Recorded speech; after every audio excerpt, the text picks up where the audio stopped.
2026-এ মাধ্যমিক দেওয়ার পর এবং উচ্চ মাধ্যমিক দেওয়ার পর তোমাদের কাছে একটি সুবর্ণ সুযোগ থাকে স্বামী বিবেকানন্দ স্কলারশিপে অ্যাপ্লাই করার জন্য। এই স্কলারশিপে ম্যাক্সিমাম 96,000 টাকা পর্যন্ত পাওয়া যায় বছরে, অর্থাৎ প্রতি বছর তোমরা 96,000 টাকা করে পেতে পারো ম্যাক্সিমাম। এবং এই স্কলারশিপে কারা আবেদন করতে পারবে, কি কি ডকুমেন্ট লাগবে, কিভাবে আবেদন করতে হয়, গুরুত্বপূর্ণ বিষয়গুলো কি, সমস্ত বিষয়টাই আজকের এই ভিডিওতে আমরা আলোচনা করতে চলেছি। প্রতিটি ডিটেলকে আমরা আলোচনা করব, তোমরা কিভাবে আবেদন করবে, কোথার থেকে আবেদন করবে এবং কি কি জিনিস তোমাদের মাথায় রাখতে হবে, সমস্তটাই একদম A to Z ভালো করে বুঝিয়ে দেবো, যাতে যখন তোমরা এই স্কলারশিপে অ্যাপ্লাই করবে কোনো ভুল যাতে তোমরা না করো এবং তোমরা তোমাদের টাকাটা যেন যথাসময়ে পেয়ে যাও। সম্পূর্ণ ডিটেলে আলোচনা করব, কার্যত চলো ভিডিওটিকে দেখতে থাকো। আজকের এই ভিডিওটা খুবই ইম্পর্টেন্ট তোমাদের সকলেরই জন্য। আমার নাম বিক্রম, তোমরা সকলে দেখছো বিক্রম পাল ইউটিউব চ্যানেল। তো চলো ভিডিওটিকে শুরু করা যাক। আচ্ছা, ভিডিও শুরুতেই একটি কথা বলবো, যারা এখনো পর্যন্ত চ্যানেলটিকে সাবস্ক্রাইব করোনি, সাবস্ক্রাইব করে নোটিফিকেশন বেলটিতে অল দাবিয়ে দাও এই টাইপের গুরুত্বপূর্ণ ভিডিও সর্বপ্রথম পেতে হলে।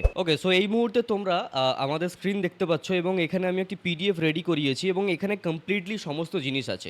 এখানের মধ্যে আমরা রেখেছি কি কি এলিজিবিলিটি ক্রাইটেরিয়া লাগবে, কি কি ডকুমেন্ট তোমাদের লাগবে, হাউ টু অ্যাপ্লাই তোমাদের লাগবে, ঠিক আছে। তো এই সমস্ত বিষয়গুলো কিন্তু এই পিডিএফে রয়েছে।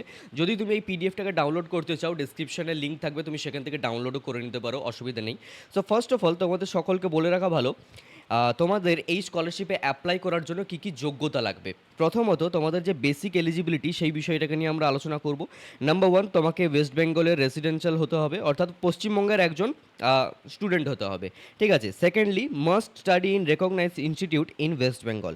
পশ্চিমবঙ্গের রেকগনাইজ ইনস্টিটিউট থেকে তোমাকে কিন্তু পড়াশোনা করতে হবে। এছাড়াও তোমাদেরকে বলে রাখি, ফ্যামিলির যেই অ্যানুয়াল ইনকাম রয়েছে, অর্থাৎ বাৎসরিক যেই অ্যানুয়াল ইনকাম, ঠিক আছে, মানে বাৎসরিক যেই ইনকাম, সেটা কিন্তু 2.5 লক্ষ টাকার বেশি হওয়া যাবে না, ঠিক আছে। 2.5 লক্ষ টাকার বেশি হওয়া যাবে না এবং এটা কিন্তু কোনোভাবেই K3 বোর্ড টপার্স এবং রিসার্চ যারা যারা করে তাদের জন্য না।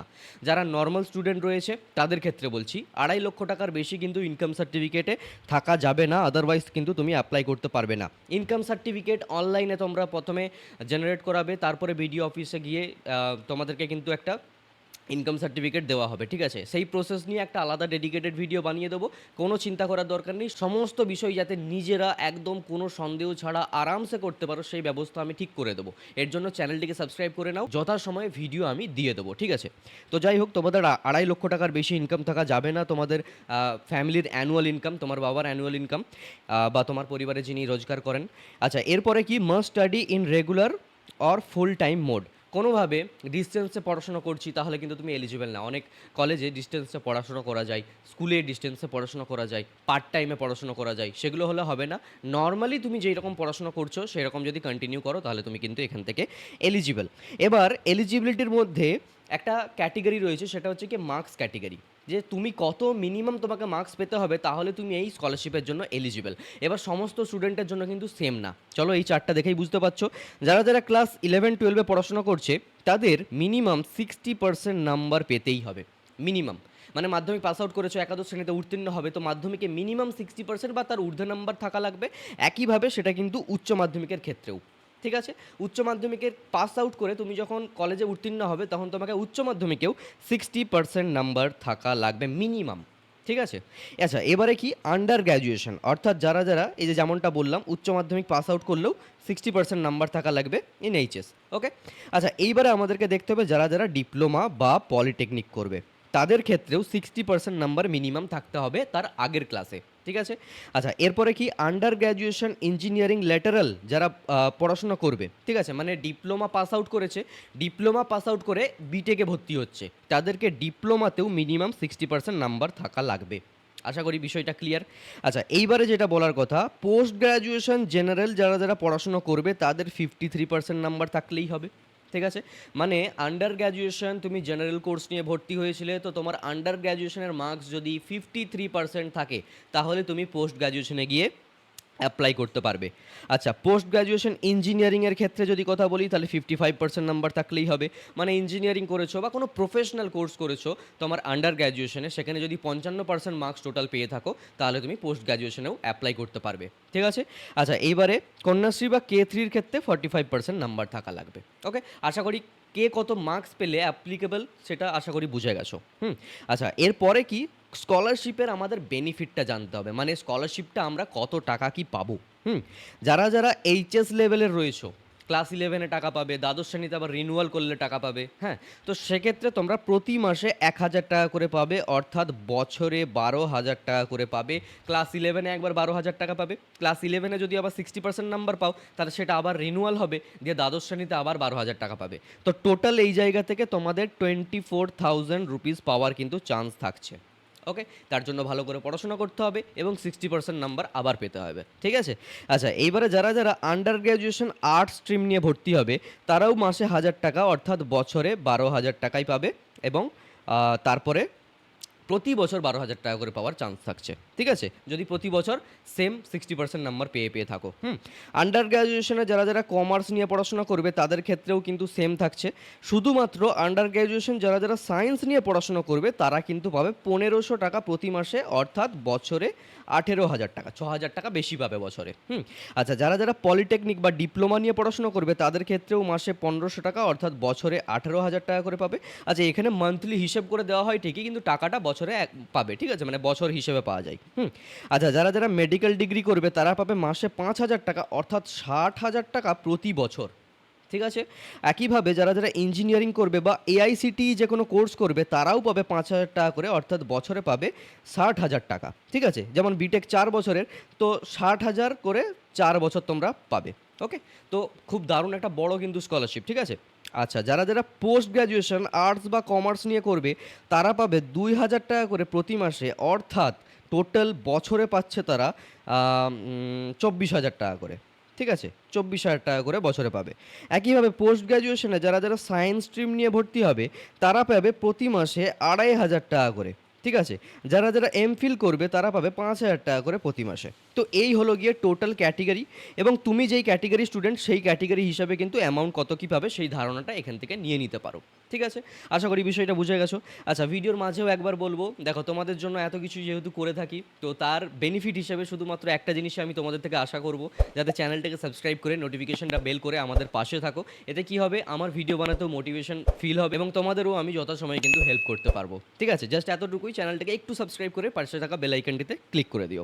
আচ্ছা, যারা যারা আবার পিএইচডি করবে তাদের ক্ষেত্রে কিন্তু 8,000 টাকা করে প্রতি মাসে পাবে, অর্থাৎ 8,000 টাকা করে 12 মাস পর্যন্ত পাবে, 1 বছরের টাকা, আবার পরের বছর পাবে, এইভাবে, ঠিক আছে। আচ্ছা, এবারে একটা ইম্পর্ট্যান্ট কথা, তোমাদের কি কি ডকুমেন্ট লাগবে সেই বিষয়টাকে একটু ভালো করে দেখে নিতে হবে। প্রথমেই যেটা লাগবে আধার কার্ড, খুব সিম্পল, আধার কার্ড সকলের কাছে আছে। সেকেন্ড হচ্ছে ইনকাম সার্টিফিকেট, ইনকাম সার্টিফিকেটটার একটা প্রসেস রয়েছে, ঠিক আছে, সেই নিয়ে আমি একটা ডেডিকেটেড ভিডিও বানিয়ে দেবো। এবং সেই ভিডিওটাকে ফলো করবে, তাহলেই তোমরা কিন্তু খুব সহজে এটা কিন্তু করে ফেলতে পারবে ইনকাম সার্টিফিকেটটা, ঠিক আছে। প্রথমে অনলাইনে অ্যাপ্লাই করতে হয়, তারপর অফলাইনে গিয়ে একটা সার্টিফিকেট নিয়ে আসতে হয়। আচ্ছা, তারপরে কি লাগবে, ডোমিসাইল সার্টিফিকেট লাগবে। হ্যাঁ, এই ডোমিসাইল সার্টিফিকেটটা কি সেই নিয়েও আমি একটা ভিডিও বানিয়ে দেবো, ঠিক আছে। এই জিনিসগুলো অনেকেই জানে না। আচ্ছা, যখন তোমরা অ্যাপ্লাই করবে, ঠিক আছে, যখন তোমরা অ্যাপ্লাই করবে তখনও আমি একটা ডেডিকেটেড ভিডিও বানিয়ে দেবো, বাট তার আগে এই সমস্ত ডকুমেন্ট কোথা থেকে কি পাবে সেই বিষয়টাকে নিয়ে আমি একটা আগে থেকে ক্লিয়ার ভিডিও বানিয়ে দেবো, যেমনটা বললাম এই প্রসেস বা ডোমিসাইল সার্টিফিকেটের ক্ষেত্রে, যাতে যখন তোমরা অ্যাপ্লাই করবে তখন যাতে সমস্ত ডকুমেন্ট তোমাদের কাছে থাকে। তো সেই নিয়ে কোনো চিন্তা করার দরকার নেই। এখন শুধু জেনে রাখো যে কী কী ডকুমেন্ট লাগবে, এখনও তো শুরু হয়নি না, বাট তার আগে তোমাদের যেহেতু জানিয়ে দিচ্ছি, শুধু এখন জেনে রাখো যে কী কী ডকুমেন্ট লাগবে। আচ্ছা, এরপরে কি লাগবে, লাস্ট এক্সাম মার্কশিট লাগবে। ধরে নাও তুমি মাধ্যমিক পাস আউট করলে, মাধ্যমিক পাস আউট করে ক্লাস 11-এ উত্তীর্ণ হয়েছো, তাহলে মাধ্যমিকের যেই তোমাদের মার্কশিটটা থাকছে সেটা কিন্তু এখানে লাগবে। হ্যাঁ, সেই মার্কশিটটা তোমাদের এখানে লাগবে। আচ্ছা, এরপরে কি, অ্যাডমিশন রিসিপ্ট লাগবে। অ্যাডমিশন রিসিপ্টটা কি একটু বলে দিই। অ্যাডমিশন রিসিপ্ট হচ্ছে তুমি যেই স্কুল বা কলেজে যে অ্যাডমিশন নিচ্ছ, তো তার একটা রিসিপ্ট থাকে, তার যে রিসিপ্টটা সেই রিসিপ্টটা তোমাদের এখানে লাগবে, ঠিক আছে। এরপরে ব্যাংকের পাসবুক লাগবে। ব্যাংকের পাসবুকের ক্ষেত্রে একটা কথা বলে দিই, তোমাদের যাতে আধার কার্ডের সাথে লিঙ্ক থাকে, অর্থাৎ কেওয়াইসি যাতে কমপ্লিট থাকে, ওকে, নাহলে টাকা পেতে অসুবিধে হতে পারে। আর ব্যাংক অ্যাকাউন্ট যেন ডেড না হয়। ডেড মানে অনেক দিন আগে খুলেছিলে, ট্রানজ্যাকশন করছো না, তো সেই জায়গায় যেন অ্যাক্টিভ থাকে তোমার ব্যাঙ্ক অ্যাকাউন্ট, সেটা কিন্তু খেয়াল রাখতে হবে। নাহলে সমস্ত কিছু ঠিক আছে, ব্যাঙ্ক অ্যাকাউন্টে সমস্যা হয়ে গেছে, তাহলে কিন্তু আর টাকা পাবে না। আচ্ছা, এরপরে কি লাগবে? পাসপোর্ট সাইজ ফটোগ্রাফ লাগবে আর একটা সিগনেচার লাগবে। আচ্ছা, এই সমস্ত জিনিসগুলোকে তোমরা কিন্তু স্ক্যান করবে, স্ক্যান করে অনলাইনেই আপলোড করবে, কোনো জেরক্স করার দরকার পড়ছে না। ঠিক আছে? এই বিষয়টা আরও ভালো করে বুঝতে পারবো যখন আমরা অ্যাপ্লিকেশনের প্রসেসটা জানবো। বাট তার আগে একটু রিনিউয়ালের প্রসেসটা বলে দিই। যারা যারা আন্ডার গ্র্যাজুয়েশন রিনিউয়াল করবে তাদের 60% মিনিমাম মার্কস লাগবে। যারা যারা পোস্ট গ্র্যাজুয়েশন রিনিউয়াল করবে তাদের 50% মার্কস লাগবে। All semester must be cleared in first attempt. কোনো সাপ্লি থাকলে তোমরা রিনিউয়াল করতে পারবে না। ঠিক আছে, ক্লিয়ার? আচ্ছা, এইবারে তোমাদেরকে বলি তোমাদের অ্যাপ্লিকেশনের কী কী প্রসেস থাকছে। প্রথমে কি করতে হবে? SBMCM পোর্টালে গিয়ে রেজিস্টার করতে হবে। কিভাবে করতে হয় আমি ডেডিকেটেড ভিডিও বানিয়ে দেবো। এই যে গোটা প্রসেসটা, এটার জন্য আমি ভিডিও বানিয়ে দেবো যখন তোমাদের অ্যাপ্লাই শুরু হবে। তাই এখন থেকে চিন্তা করার কিচ্ছু দরকার নেই যে দাদা আমি কীভাবে করব, বুঝতে পারছি না ইত্যাদি। জাস্ট শুনে রাখো এই প্রসেসে অ্যাপ্লাইটা হয়। সেকেন্ড কি? ওটিপি ভেরিফিকেশন হবে। থার্ড কি? লগ ইন করতে হবে। ফোর্থ নম্বরে তোমাকে তোমার পার্সোনাল ডিটেল ফিল আপ করতে হবে, নাম, নাম্বার, ইমেল, অ্যাড্রেস, এই সব কিছু। ফিফথ নম্বরে ডকুমেন্ট আপলোড করতে হবে। অ্যান্ড সিক্সথ নম্বরে অ্যাপ্লিকেশন সাবমিট হয়ে যাবে।